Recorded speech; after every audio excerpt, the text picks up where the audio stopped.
Pemirsa, keputusan Presiden Republik Indonesia Kepres RI nomor 18 tanggal 10 September 2008 menetapkan tanggal 18 Agustus sebagai Hari Konstitusi.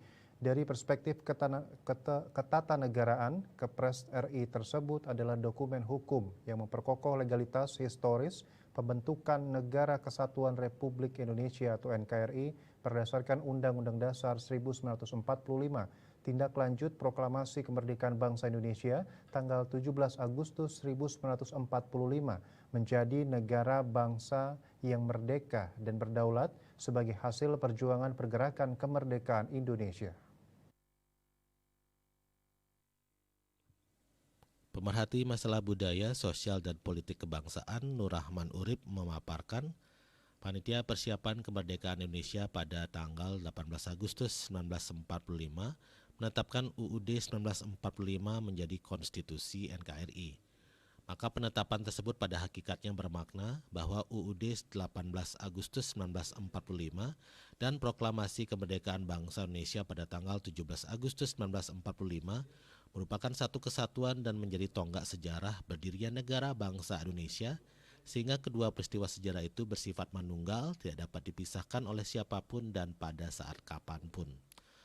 Konsekuensi logisnya, perombakan dan penggantian semangat substantif UUD 1945 Seki Pancasila melalui 4 kali amandemen tahun 1999 hingga 2002 wajib dikaji kembali secara arif, bijak, dan seksama untuk diperbaiki.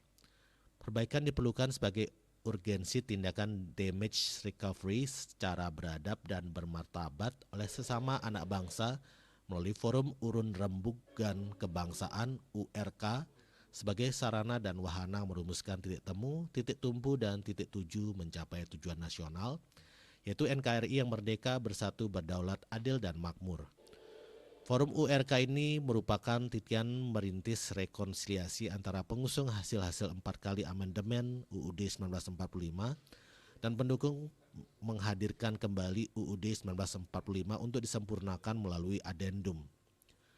Pengkajian kembali hasil amandemen UUD 1945 merupakan metode kondusif mencapai win-win solution untuk menjamin kelangsungan hidup bangsa Indonesia pada abad ke-21 dan seterusnya. Dampak destruktif perubahan UUD 1945 ialah kedaulatan tidak lagi berada di tangan rakyat dan sistem sendiri pemerintahan Indonesia dirombak dan digantikan sistem dari luar yang bertolak belakang dengan upaya memajukan kesejahteraan umum, mencerdaskan kehidupan bangsa, dan mewujudkan keadilan sosial bagi seluruh rakyat Indonesia.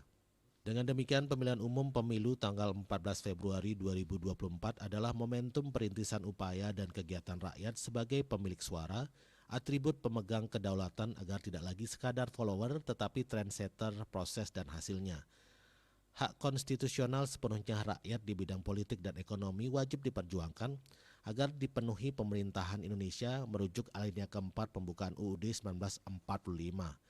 Saatnya the voice of the voiceless konstituen pemilu 2024 bersikap perlu digelorakan secara arif dan bijak bagi penggunaan tagline "Jika saya korupsi tidak selamat" untuk mendukung pemilu 2024 menghasilkan para kader bangsa dan pimpinan nasional potensial yang memiliki etika bernegara dalam melaksanakan tugas konstitusi secara adil dan beradab, yaitu berintegritas, jujur, dan bertanggung jawab.